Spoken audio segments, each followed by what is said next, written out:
Hello and welcome back to my channel. I hope आप सभी अच्छे होंगे। अगर आप भी हेल्थ डिपार्टमेंट में जॉब करना चाहते हो या मिनिस्ट्री ऑफ हेल्थ के अंदर काम करना चाहते हो तो इसकी ऑफिशियल नोटिफिकेशन आ चुकी है और सभी स्टेट के कैंडिडेट्स इस फॉर्म को अप्लाई कर सकते हैं। कैसे अप्लाई करना है, क्या प्रोसेस रहने वाला है, सारी जानकारी मैं आपको इस वीडियो में देने वाली हूँ। ये जो डिपार्टमेंट है वो है ministry of health and family welfare. इसके अंदर दो बड़ी पोस्ट निकल कर आई हुई है। पहली है असिस्टेंट, दूसरी है टेक्नीशियन। ये केंद्र सरकार की जॉब है तो ऑल ओवर इंडिया मेल हो फीमेल दोनों यहाँ पे अप्लाई कर सकते हैं। तो गाइज आप यहाँ पे देख सकते हो डेट भी मेंशन की हुई है। 8 जुलाई 2025 से आपके स्टार्ट हो गए थे एप्लीकेशन फॉर्म भरने और लास्ट डेट है 7 अगस्त 2025। तो अगर आपने भी क्लास 10th पास करी हुई है, 12th पास करी हुई है या फिर ग्रेजुएशन करी हुई है, डिप्लोमा वाले हो तो आप भी यहाँ पे अप्लाई कर सकते हो। मैं आपको बता दूंगी कैसे आपको फॉर्म भरना है स्टेप बाय स्टेप, कौन से डॉक्यूमेंट्स चाहिए आपको, एलिजिबिलिटी क्या रहने वाली है, सिलेक्शन प्रोसेस क्या होगा। आपका सिर्फ काम है वीडियो को लाइक करना और चैनल को जरूर सब्सक्राइब कर लेना क्योंकि ऐसी जॉब अपडेट मैं अपने चैनल पे लेकर आती रहती हूँ। तो चलिए शुरू करते हैं, इसकी बेसिक जानकारी देख लेते हैं। तो टोटल वैकेंसीज हैं 2119 पोस्ट का नाम है वार्डर असिस्टेंट टेक्नीशियन, लेबोरेटरी टेक्नीशियन। अगर हम यहाँ पे क्वालिफिकेशन की बात करें, अगर आपने 10वीं पास करी हुई है या 12वीं पास करी हुई है या graduation, diploma, BEd etcetera etcetera तो आप यहाँ पे अप्लाई कर सकते हो, फ्रीली अप्लाई कर सकते हो। कैसे अप्लाई करना है, ऑनलाइन आपके एप्लीकेशन फॉर्म फिल होंगे। सो आपकी जो स्टार्ट डेट है अप्लाई करने की वो थी 8 जुलाई, तो ऑलरेडी स्टार्ट हो चुके हैं। आप जाके यहाँ पे अप्लाई कर सकते हो।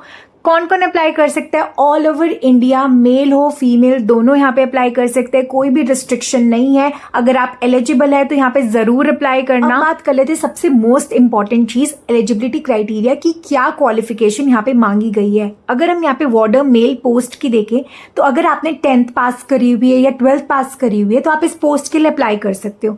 वहीं पे मलेरिया इंस्पेक्टर की बात करें, अगर आपने degree in science plus sanitary inspector certificate है तो आप इसके लिए अप्लाई कर सकते हो।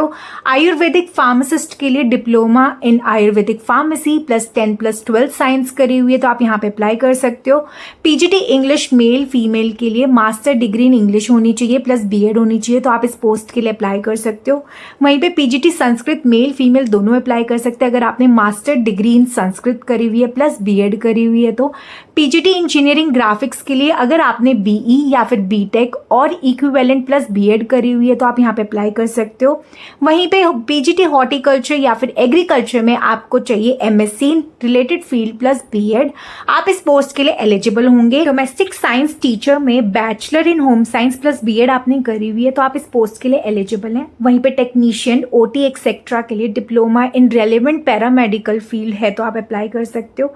असिस्टेंट ओटी एक्सेट्रा के लिए 10 प्लस 12 विद साइंस करी हुई है तो आप इसके लिए अप्लाई कर सकते हो। नेक्स्ट है फार्मासिस्ट आयुर्वेदा, इसके लिए अगर आपने diploma in Ayurvedic pharmacy plus 12th with science करी हुई है तो आप इस पोस्ट के लिए अप्लाई कर सकते हो। नेक्स्ट है लैब टेक्नीशियन डीजेबी, इसके लिए आपने अगर BSc plus diploma in lab technology करी हुई है तो आप इस पोस्ट के लिए अप्लाई कर सकते हो। वहीं पे सीनियर साइंटिफिक असिस्टेंट के लिए अगर आपने मास्टर इन केमिस्ट्री या माइक्रोबायोलॉजी करी हुई है तो आप इस पोस्ट के लिए अप्लाई कर सकते हो।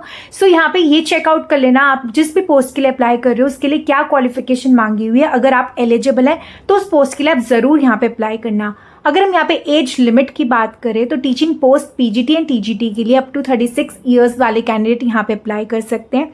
वहीं पे टेक्नीशियन या फिर साइंटिफिक पोस्ट हैं उसके लिए 18 से लेके 30 इयर्स तक के कैंडिडेट यहाँ पे अप्लाई कर सकते हैं।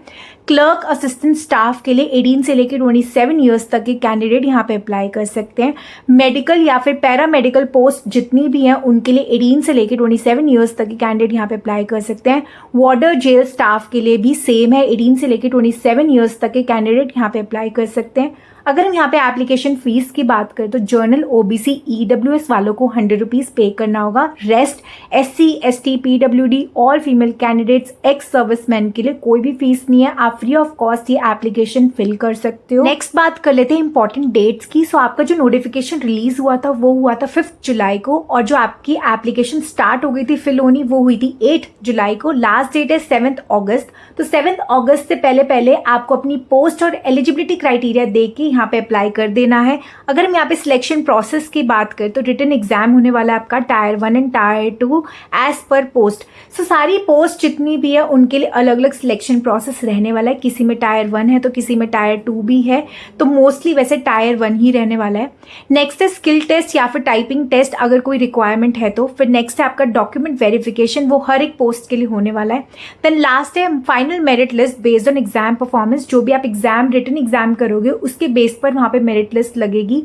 अगर हम यहाँ पे इंपॉर्टेंट डॉक्यूमेंट्स की बात करें तो 10th 12th मार्कशीट चाहिए होगी प्लस सर्टिफिकेट। ग्रेजुएशन करिए तो उसका सर्टिफिकेट या post graduation certificate, caste certificate, domicile certificate कोई एप्लीकेबल है रिक्वायर्ड है तो PWD certificate if applicable, experience certificate अगर कहीं पे मांगा गया है तो आप वहां पे लगा सकते हो। रीसेंट पासपोर्ट साइज फोटोग्राफ चाहिए होगी, scanned signature and valid photo ID proof जिसमें आप वोटर ID या फिर आधार कार्ड या पैन कार्ड कोई भी एक लगा सकते हो। और कैसे आपको यहाँ पे अप्लाई करना है, सिंपली आपको इनकी ऑफिशियल वेबसाइट पे जाना है, उसका लिंक मैं डिस्क्रिप्शन बॉक्स में दे दूंगी। अगर आप पहले से रजिस्टर्ड नहीं हो तो सबसे पहले आपको रजिस्ट्रेशन करना होगा जिसमें आपसे बेसिक डिटेल्स पूछी जाएंगी जैसे कि आपका नाम, father's name, mother's name, date of birth, mobile number. Then OTP से वो वेरीफाई करने के बाद आपका रजिस्ट्रेशन वहाँ पे कंप्लीट हो जाएगा। रजिस्ट्रेशन करने के बाद वहाँ पे अप्लाई ऑनलाइन का सेक्शन होगा, उस पर सिंपली आपको जाना है और एप्लीकेशन फॉर्म आपको फिल करना है according to your post and eligibility criteria. आप जिस भी एलिजिबिलिटी क्राइटेरिया से मैच करोगे उसी पोस्ट के लिए आप वहां पे अप्लाई कर सकते हो। देन उसके बाद जितने भी आपसे डॉक्यूमेंट्स मांगे जाएंगे उसको स्कैन करके आपको अपलोड करना है। देन जैसे कि मैंने आपको बताया जनरल OBC EWS वालों को 100 रुपीज पे करना है, रेस्ट के लिए फ्री ऑफ कॉस्ट है, आप आराम से फ्री में अप्लाई कर सकते हो। देन लास्ट में आपको सबमिट करना है फॉर्म को और उसको डाउनलोड करके प्रिंट जरूर कर लेना फॉर फ्यूचर रेफरेंस, क्योंकि कई बार ऐसा हो जाता है फॉर्म नंबर या फिर एप्लीकेशन नंबर, पासवर्ड ये खो जाता है, गुम हो जाता है तो फिर मिल नहीं पाता है। इस वजह से आप पहले ही सबमिट करने के बाद, डाउनलोड करने के बाद उसका प्रिंट ज़रूर निकाल लेना। सो मैं यहाँ पे आपको नोटिफिकेशन दिखा देती हूँ। सो इस पे जैसे ही मैं क्लिक करूँगी तो ये आपके सामने नोटिफिकेशन ओपन हो जाएगा। इसमें सब कुछ आपको इन डिटेल बताया हुआ है, कितनी पोस्ट है, कितनी वैकेंसीज़ हैं, क्या एलिजिबिलिटी क्राइटेरिया आपका रहने वाला है, सब कुछ इन डिटेल यहाँ पे दिया हुआ है, आप देख सकते हो। इवन यहाँ पे पे स्केल प्लस एज लिमिट आपकी क्या है, कौन सी पोस्ट के लिए कितनी एज लिमिट है, क्या आपको पे स्केल मिलने वाला है, क्योंकि हर पोस्ट के लिए अलग एज लिमिट और पे स्केल रहने वाला है। तो एक बार इसको ज़रूर चेकआउट कर लेना और एलिजिबिलिटी क्राइटेरिया भी यहाँ पे मेंशन किया हुआ है, इसको भी ज़रूर चेकआउट कर लेना और ये देख लेना कि आप कौन सी पोस्ट के लिए एलिजिबल हो और कौन सी पोस्ट के लिए आप अप्लाई कर सकते हो। उसी पोस्ट के लिए यहाँ पे ज़रूर अप्लाई करना। यहाँ पे इन डिटेल सब कुछ दिया हुआ है, पे स्केल भी बहुत अच्छे से क्लियर मेंशन किया हुआ है, पोस्ट कोड भी दिया हुआ है। सो इसका लिंक मैं डिस्क्रिप्शन बॉक्स में दे दूँगी। 31 पेज का नोटिफिकेशन है, प्लस जैसे आप नीचे स्क्रॉल करोगे आपको यहाँ पे एज रिलैक्सेशन का भी पता चल जाएगा, कौन सी कैटेगरी को कितना एज रिलैक्सेशन यहाँ पे मिल रहा है। प्लस यहाँ पे नीचे जैसे ही स्क्रॉल करोगे आपको यहाँ पे ये भी बताया गया है कि कैसे आपको अप्लाई करना है। अगर आप कंफ्यूज्ड हो कि अप्लाई कैसे करना है, कहाँ पे जाना है, तो यहाँ पे सब कुछ स्टेप बाय स्टेप दिया हुआ है कि आपको ऑफिशियल वेबसाइट पे जाना है। ये देखो यहाँ पे ऑफिशियल वेबसाइट दी हुई है, इसी ऑफिशियल वेबसाइट पे जाके वहाँ पे आपको अप्लाई करना है। लास्ट डेट क्या है, 7 अगस्त है, तो उससे पहले पहले आपको यहाँ पे अप्लाई करना है। यहाँ पे सारी इंस्ट्रक्शन दी हुई है, प्लस आप यहाँ पे देख सकते हो women candidates and candidates belong to SC ST PWD and ex serviceman category are example from paying application fees. जैसे कि मैंने आपको बताया वुमेन कैंडिडेट्स और SC ST PWD वालों को कोई भी यहाँ पे फीस नहीं देनी और जितने भी कैंडिडेट्स हैं उनको यहाँ पे फीस देनी है। जैसे जर्नल OBC एंड EWS वालों को यहाँ पे 100 रुपीज़ पे करके एप्लीकेशन फॉर्म फिल करना होगा। रेस्ट यहाँ पे एप्लीकेशन फ़ी आपके लिए बिल्कुल फ्री रहने वाली है। सो यहाँ पे सारी डिटेल दी हुई है, एक बार चेकआउट ज़रूर कर लेना। अगर वीडियो अच्छी लगी तो प्लीज़ लाइक करना, चैनल को ज़रूर सब्सक्राइब कर लेना। जय गुरु जी।